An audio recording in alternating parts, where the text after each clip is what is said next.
नमस्कार। इतिहास में ना कुछ लोगों को ऐसे टाइटल्स मिलते हैं जो हमेशा के लिए उनसे जुड़ जाते हैं। ऐसा ही एक टाइटल है भारत का नेपोलियन, जो दिया गया सम्राट समुद्रगुप्त को। आज की हमारी विवेचना में हम इसी टाइटल की तह तक जाएंगे। तो सवाल यही है, एक भारतीय राजा जो नेपोलियन से सदियों सदियों पहले हुए, उनकी तुलना एक फ्रांसीसी जनरल से क्यों की जाती है? क्या ये कंपैरिजन सही भी है? चलिए इसका जवाब ढूंढने के लिए चलते हैं सीधे समुद्रगुप्त के दौर में। तो हर बड़े शासक की कहानी की तरह इनकी कहानी भी शुरू होती है इनके शुरुआती दिनों से। और समुद्रगुप्त के लिए ये कहना बिल्कुल गलत नहीं होगा कि सिंहासन का रास्ता कांटों से भरा था। तो समुद्रगुप्त कौन थे? वो थे गुप्त राजा चंद्रगुप्त प्रथम और लिच्छवी खानदान की रानी कुमार देवी के बेटे। और जो प्रयाग प्रशस्ति अभिलेख है ना, उससे ये साफ पता चलता है कि उन्हें अपने लिच्छवी कनेक्शन पर बहुत बहुत ज्यादा गर्व था। उनके पिता ने तो उन्हें अपना उत्तराधिकारी चुन लिया था, पर राह इतनी आसान नहीं थी। बिल्कुल नहीं। जैसे ही ये फैसला हुआ, दरबार में जैसे बगावत की आग सी लग गई और समुद्रगुप्त को गद्दी के लिए लड़ना पड़ा, वो भी अपनों से ही। ये भी बड़ा दिलचस्प है कि इतिहासकार इस बात पर पक्के तौर पर कुछ नहीं कह पाते कि उनका राज असल में शुरू कब हुआ। कोई कहता है 328 ईस्वी, तो कोई कहता है 335। मतलब आप सोचिए, प्राचीन इतिहास की गुत्थियां सुलझाना कितना मुश्किल काम है। तो एक बार जब गद्दी पक्की हो गई, तब समुद्रगुप्त ने शुरू किया अपना विशाल मिलिट्री कैंपेन। लेकिन कमाल की बात यह है कि उनकी स्ट्रैटेजी हर जगह एक जैसी नहीं थी। आइए देखते हैं कैसे। तो सबसे पहले उन्होंने अपना ध्यान लगाया आर्यावर्त पर, यानी उत्तर भारत के इलाकों पर। और यहां उनकी पॉलिसी एकदम सीधी और साफ थी, जिसे कहते हैं प्रसभोद्धरण। इसका मतलब था, जीतो और राज्य को सीधा अपने साम्राज्य में मिला लो, नो क्वेश्चंस आस्क्ड।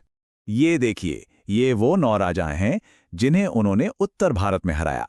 कौशाम्बी के रुद्रदेव से लेकर मथुरा के नागदत्त तक, एक एक करके उस वक्त के बड़े बड़े राजाओं को उन्होंने हराया और गुप्त साम्राज्य की जड़ें मजबूत कर दी। अब उत्तर में तो अपनी पकड़ मजबूत हो गई। इसके बाद समुद्रगुप्त ने अपना रुख किया दक्षिण की तरफ, जिसे उस समय दक्षिणापथ कहते थे। और यहां उन्होंने 12 राजाओं को हराया। लेकिन यहां उनकी स्ट्रैटेजी बिल्कुल अलग थी। और दक्षिण में भी जीत का सिलसिला जारी रहा।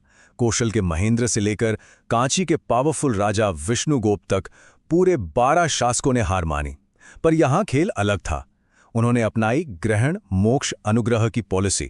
मतलब पहले जीतो, फिर राजा को बंदी बनाओ और फिर मेहरबानी दिखाकर उनका राज उन्हें लौटा दो। क्या जबरदस्त पॉलिटिकल मूव था। देखिए, बात सिर्फ जीती हुई लड़ाइयों की नहीं है। समुद्रगुप्त का खौफ ही इतना था कि कई राज्यों ने तो बिना लड़े ही घुटने टेक दिए। जो बॉर्डर पे राज्य थे ना, जैसे बंगाल, असम, नेपाल, यहां तक कि पंजाब, इन सब ने उनकी ताकत देकर खुद ही हार मान ली। उन्होंने कहा, हम आपके अंडर हैं, और टैक्स देना शुरू कर दिया।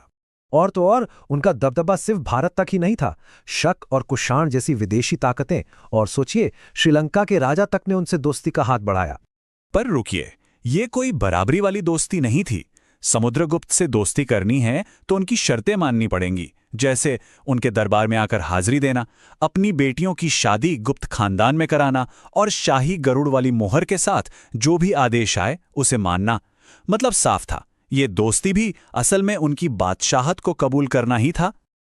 लेकिन अगर हम सोचें कि समुद्रगुप्त की कहानी सिर्फ लड़ाई और जीत की है, तो हम गलत होंगे। वो एक विजेता से कहीं कहीं ज्यादा थे। क्या आप जानते हैं, उन्हें कविराज भी कहा जाता था, यानी कवियों का राजा।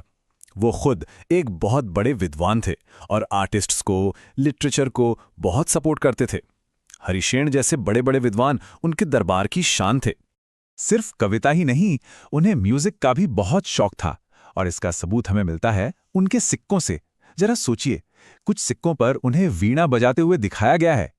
एक सम्राट जो तलवार चलाने में जितना माहिर था, उतना ही वीणा के तार छेड़ने में भी। तो वो एक बहुत ही स्मार्ट पॉलिटिशियन थे, तभी तो दक्षिण के राज्य वापस कर दिए। ये उनकी दूर की सोच थी।